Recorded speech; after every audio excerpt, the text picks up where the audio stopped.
है हमारा ICSE 2024 का ज्योग्राफी का क्वेश्चन पेपर एंड यहाँ पे इसके सॉल्यूशंस हम देखने वाले हैं MCQ के खासकर। तो यहाँ पे इस पेपर में अगर हम देखें तो अच्छे क्वेश्चंस आए थे, इजी क्वेश्चंस थे एंड जो टाइप के क्वेश्चंस हम लोगों ने कल के लाइव स्ट्रीम में डिस्कस किए थे, देखो टोपोग्राफी में उसी टाइप के क्वेश्चंस यहाँ पे पूछे गए।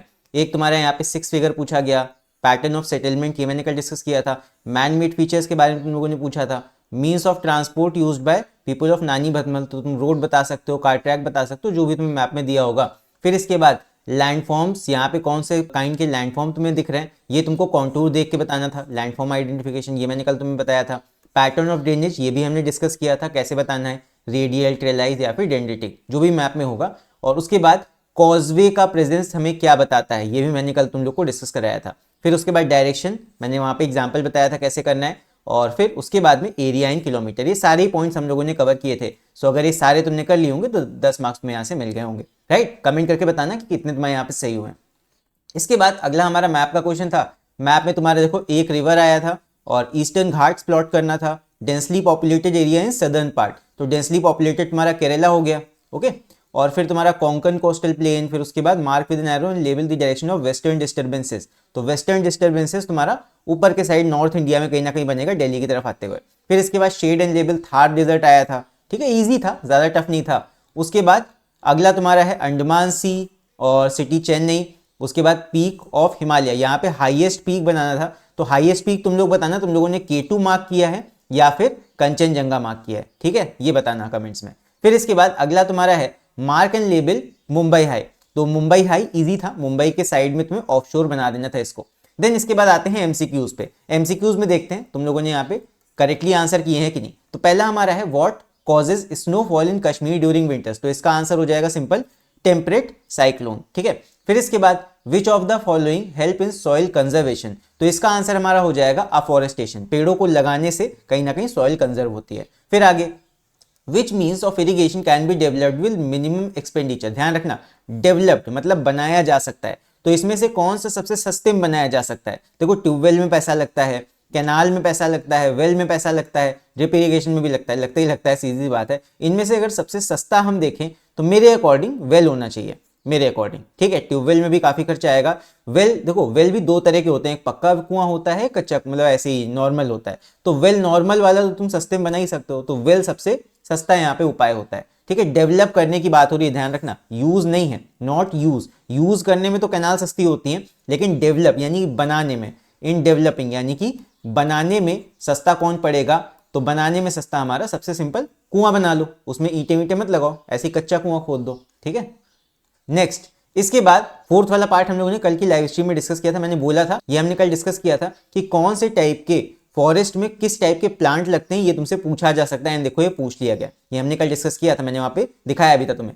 तो यहाँ पे करेक्ट हमारा कौन सा है, इनमें से करेक्ट वाला क्यों है, ट्रॉपिकल डेसिडुअस में टीक लगता है, ये मैंने कल बताया था। तो यहाँ पे बी पार्ट हमारा एकदम करेक्ट है, ये हमें बताना था कि कौन सा इसमें से पेयर करेक्टली मैच्ड है, तो क्यू वाला है यानी कि बी वाला ऑप्शन करेक्ट हो जाएगा। फिर आगे fifth bauxite is the ore of aluminium, आंख बंद करके। फिर इसके बाद identify the source of energy that leads to pollution, तो इसमें से कौन सी source of energy pollution cause करती है, तो यहाँ पे हमारा आंसर हो जाएगा इट इज नेचुरल गैस। देखो नेचुरल गैस जलाने से कहीं ना कहीं बेसिकली नेचुरल गैस जब तुम बर्न करोगे तो यहाँ से CO2 रिलीज होगी, कार्बन डाइऑक्साइड, पॉल्यूशन है, ग्रीन हाउस गैस है, तो यही है। और जियोथर्मल एनर्जी में कोई एज सच पॉल्यूशन नहीं होता, बिकॉज यहाँ पे तो स्टीम निकलती है, तो steam is not a pollutant, but carbon dioxide क्या है, it is a green house gas, okay, it is a green house gas. तो नेचुरल गैस में पॉल्यूशन होता है, तो नेचुरल गैस यहाँ पे करेक्ट हो जाएगा। नेक्स्ट इसके बाद which of the following is not a centre of iron and steel, तो बाकी सारे तो यहाँ पे हैं, लेकिन बेंगलुरु नहीं है, नॉट पूछा है, नहीं है,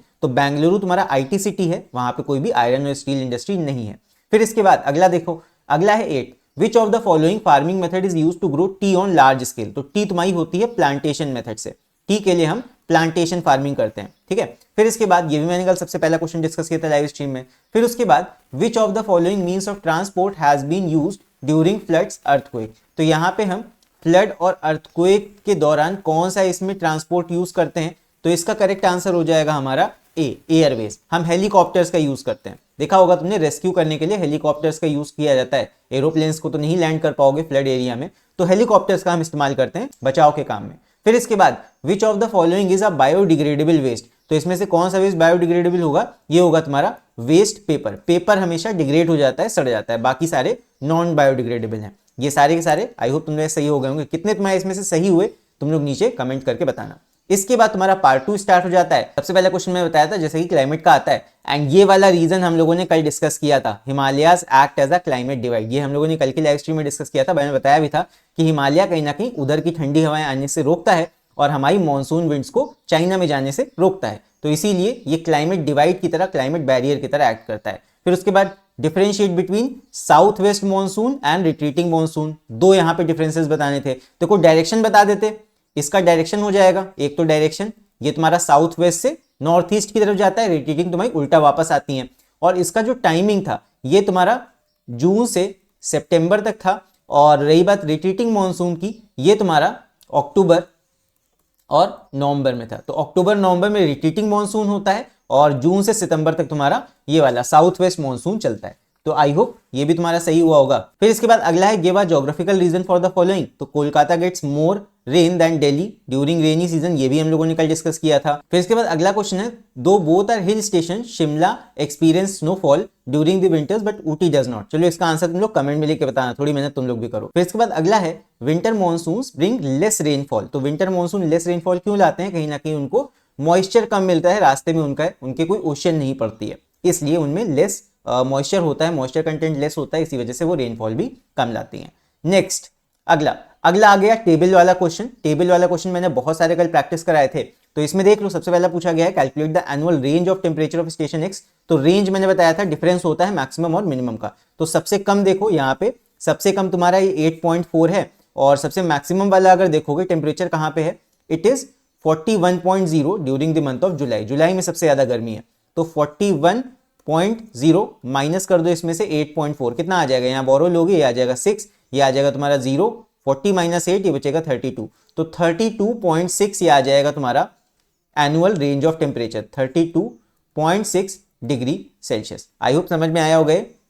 फिर इसके बाद name the rainiest month of station x. Rainiest वाला बताना है, सबसे ज्यादा बारिश देखो कहां पे हो रही है, ये हो रही है तुम्हारी अगस्त के दौरान, ठीक है, अगस्त में। तो रेनिएस्ट मंथ तुम्हारा हो जाएगा अगस्त, सबसे ज्यादा बारिश अगस्त में हो रही है।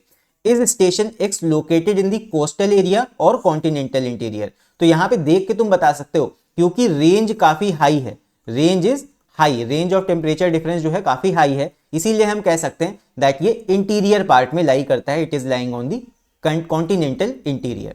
फिर नेक्स्ट तुम्हारा इसके बाद सॉइल का क्वेश्चन है, आई होप तुम लोगों ने कर लिया होगा इसको। फिर इसके बाद अगला तुम्हारा ट्रॉपिकल मॉनसून फॉरेस्ट, तुम्हारा नेचुरल वेजिटेशन का क्वेश्चन है।